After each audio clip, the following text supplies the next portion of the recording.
the time of the word. Open your Bible in 2 Timothy chapter 4, verse 19 to 20. 2 Timothy chapter 2, verse 19 to 20. We are going to read it together in the name of Jesus. Mesdames et messieurs, voici le temps de la parole. La parole de vérité. Ouvre ta Bible dans 2 Timothée chapitre 4, les versets 19 et 20. 2 Timothée 4, 19 à 20. Nous lisons tous ensemble au nom de Jésus. 1, 2, 3. Salut Prisca et Aquilas et la famille d'Onésiphore. Eraste est resté à Corinthe et j'ai laissé Trophime malade à Milet. On lit encore. Let us read it together again. In the name of Jesus. 1, 2, 3. Salut Prisca et Aquilas et la famille d'Onésiphore. Eraste est resté à Corinthe et j'ai laissé Trophime malade à Milet.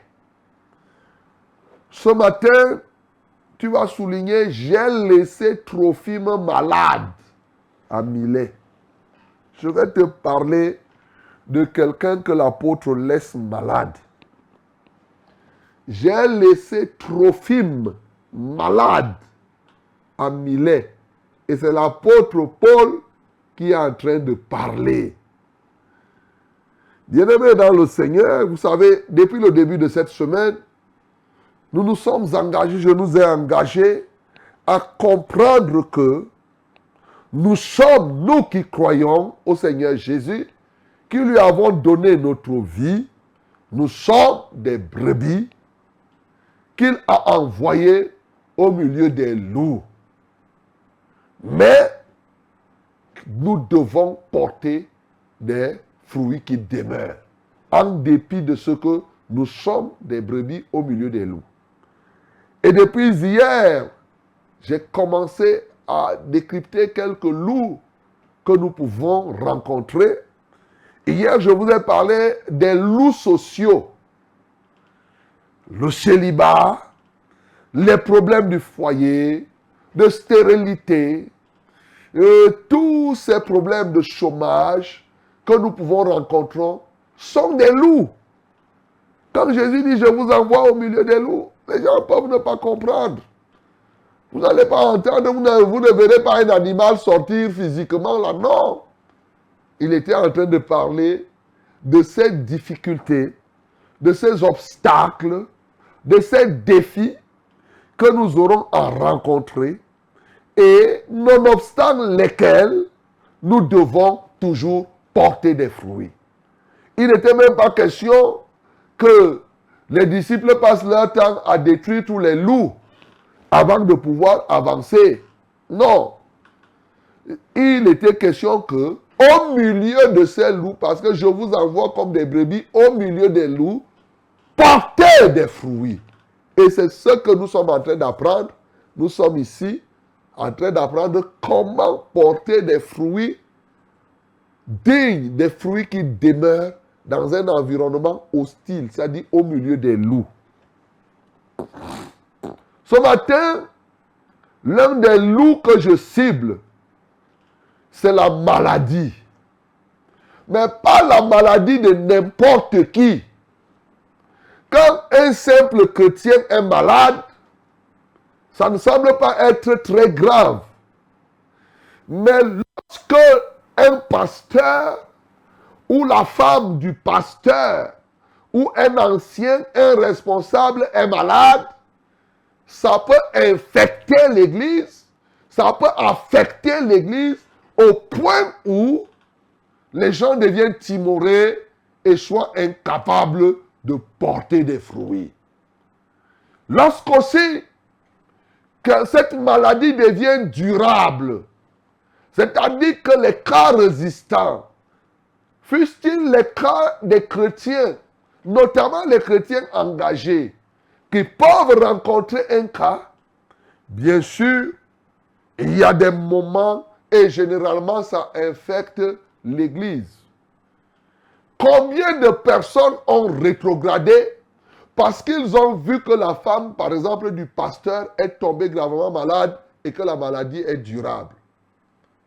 Combien de personnes ont rétrogradé parce que le pasteur est malade? D'ailleurs, cela a conduit la plupart des pasteurs à cacher leur maladie, ce qui est encore grave, à avoir honte de dire même qu'ils sont malades.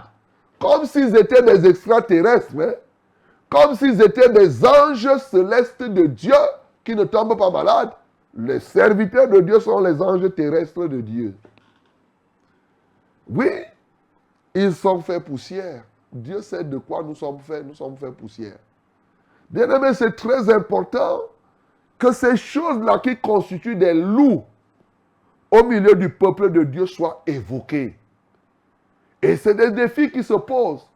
Souvent, les gens regardent cela après, ils disent lui prêche, pourquoi lui n'a pas fait ceci? Mais ça, l'autre, son frère est malade. S'il est capable de faire. Et c'est comme ça que quelqu'un se décourage. Ah, vraiment, on a déjà trop prié pour ce cas, si ça ne va pas. On nous dit qu'il y a la puissance là, ce n'est même pas sûr. Hein? Et c'est comme ça que plusieurs ont rétrogradé comme ça. Un grand nombre ont perdu totalement la foi. Ce matin, je vais vous parler d'un ou de deux cas. Je peux vous parler d'un cas comme celui de Trophime. On ne parle pas beaucoup de Trophime dans la Bible. Il y en a même qui ne savaient même pas qu'il y a quelqu'un qui s'appelle Trophime dans la Bible. Donc aujourd'hui, je vais te parler de lui, de Trophime. Et l'apôtre Paul dit qu'il a laissé Trophime malade. Qui est donc Trophime? Alors, connaissons qui est Trophime en lisant la Bible. Actes chapitre 20.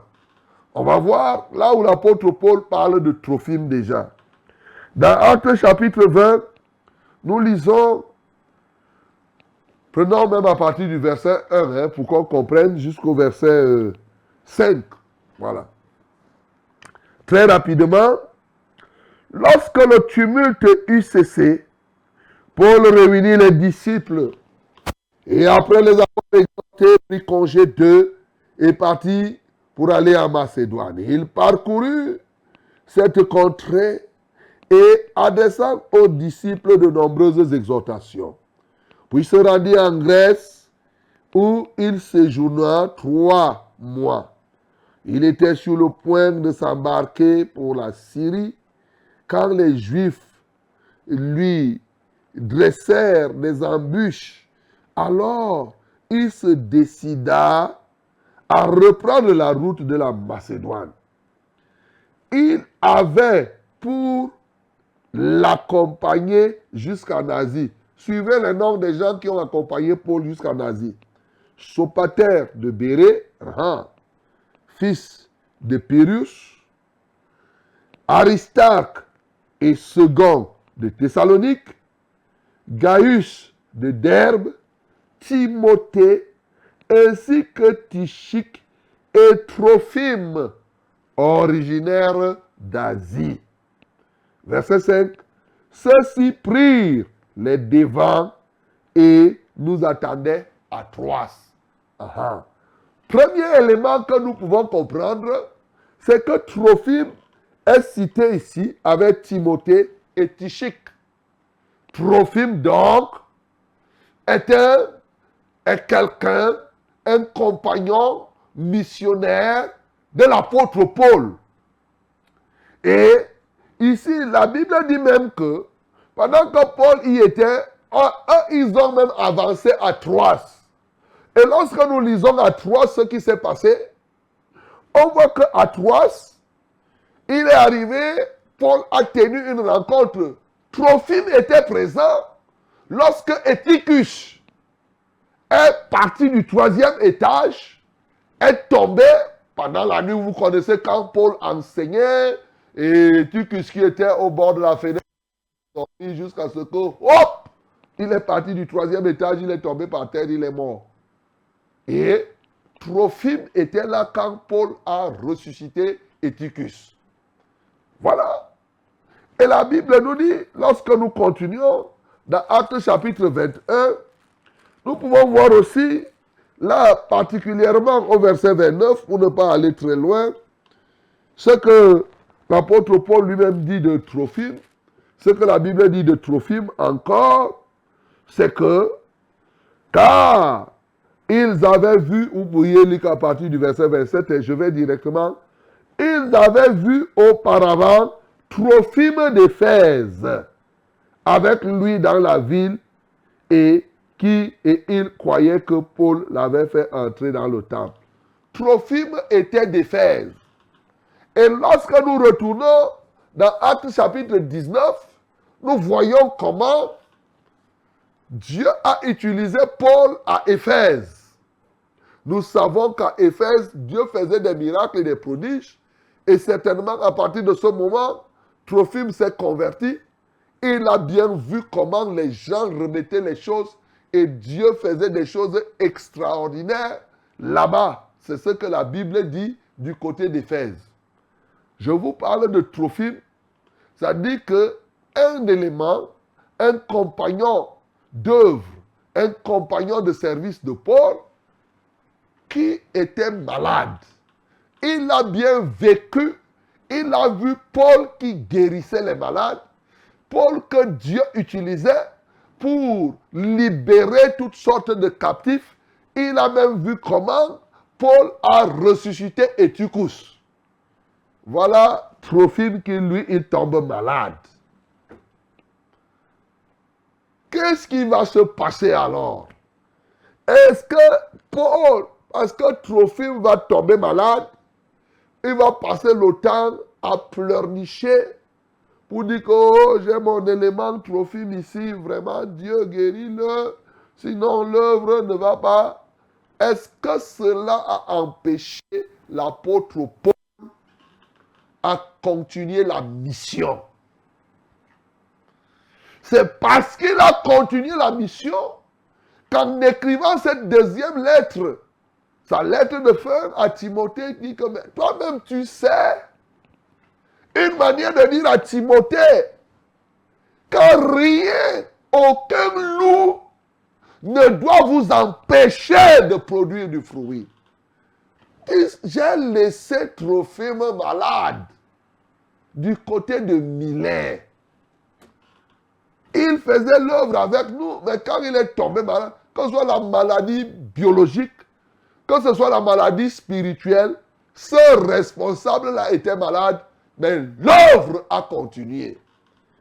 Il ne s'est ni lui-même laissé influencer par cette maladie, ni le peuple de Dieu, ni après lui Timothée, en passant aussi, Timothée lui-même qui était un cas.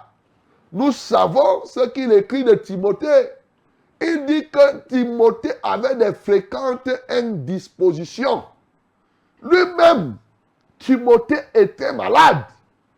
Paul n'a pas prié pour que les indispositions de Timothée soient guéries. Qu'est-ce qu'il a dit? Prends un peu de vin. Et pour tes fréquentes indispositions, ne continue pas seulement à boire de l'eau.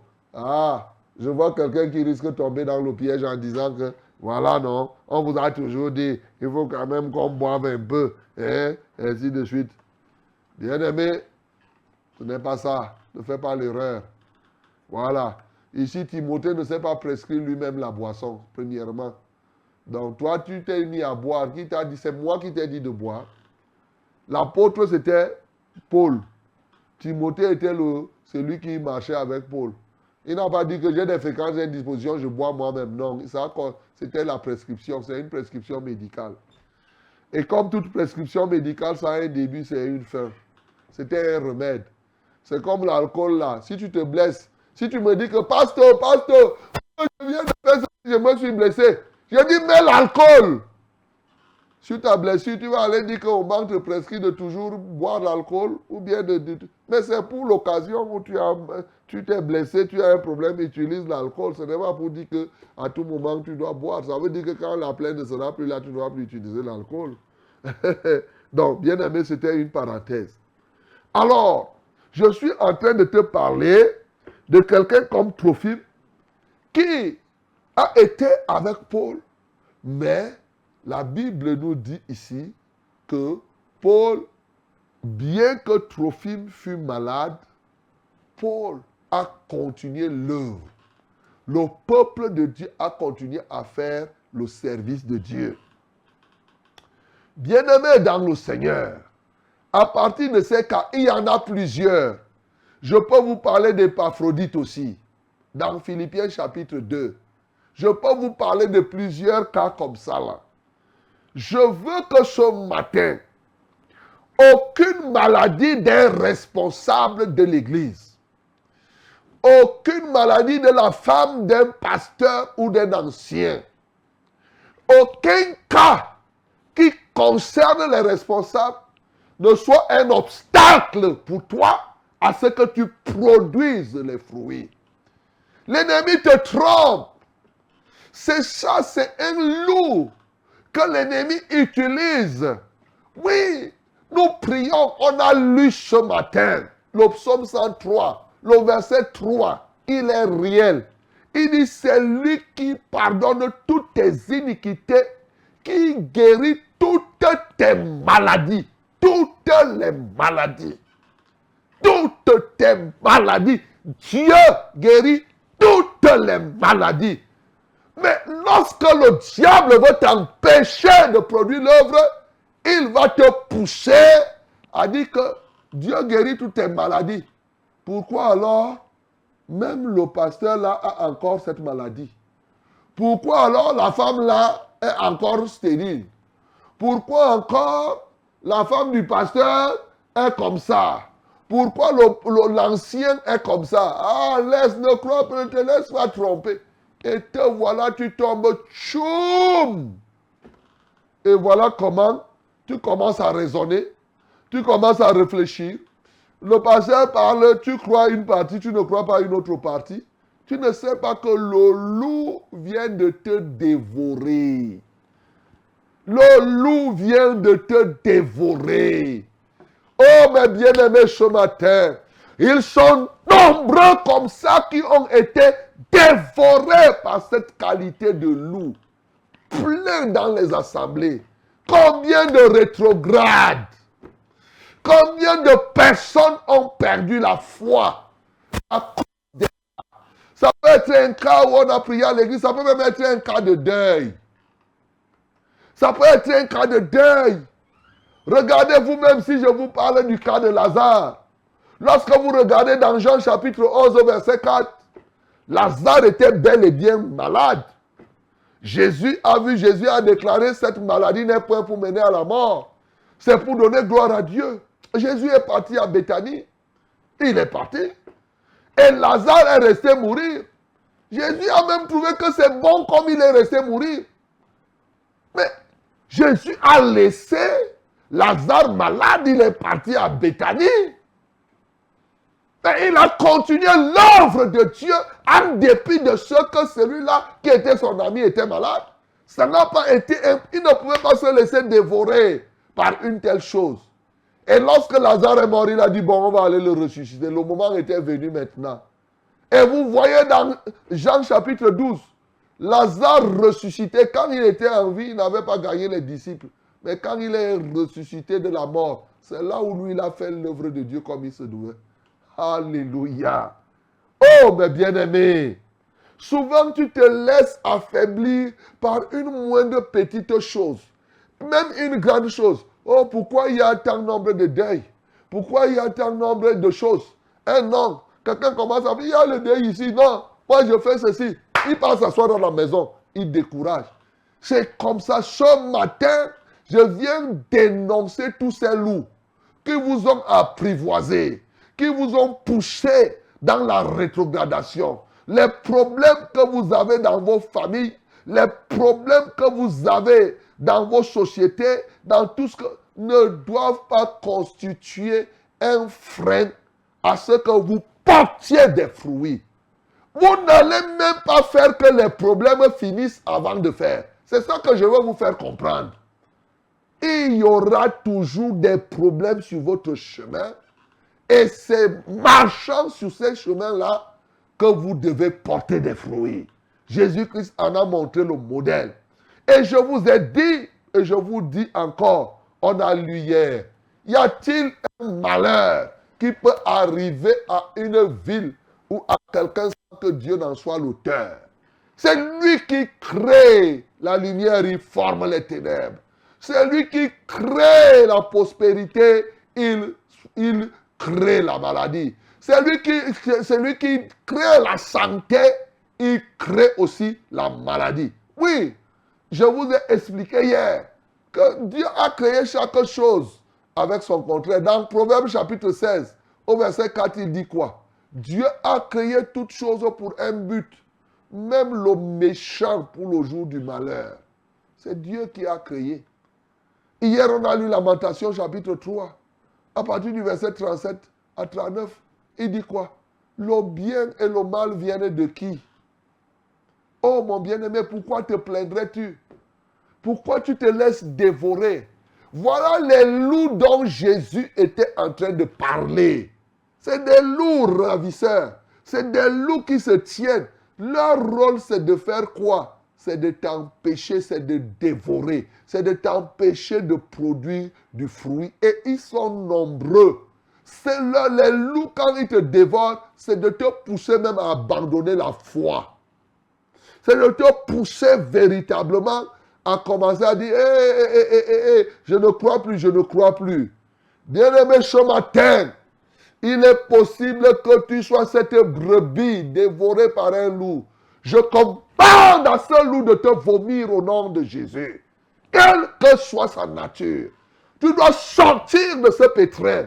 Tu dois sortir de cet enclos où il t'a placé. Oui, tu dois te relever. Je te commande de te relever maintenant et de prendre la route.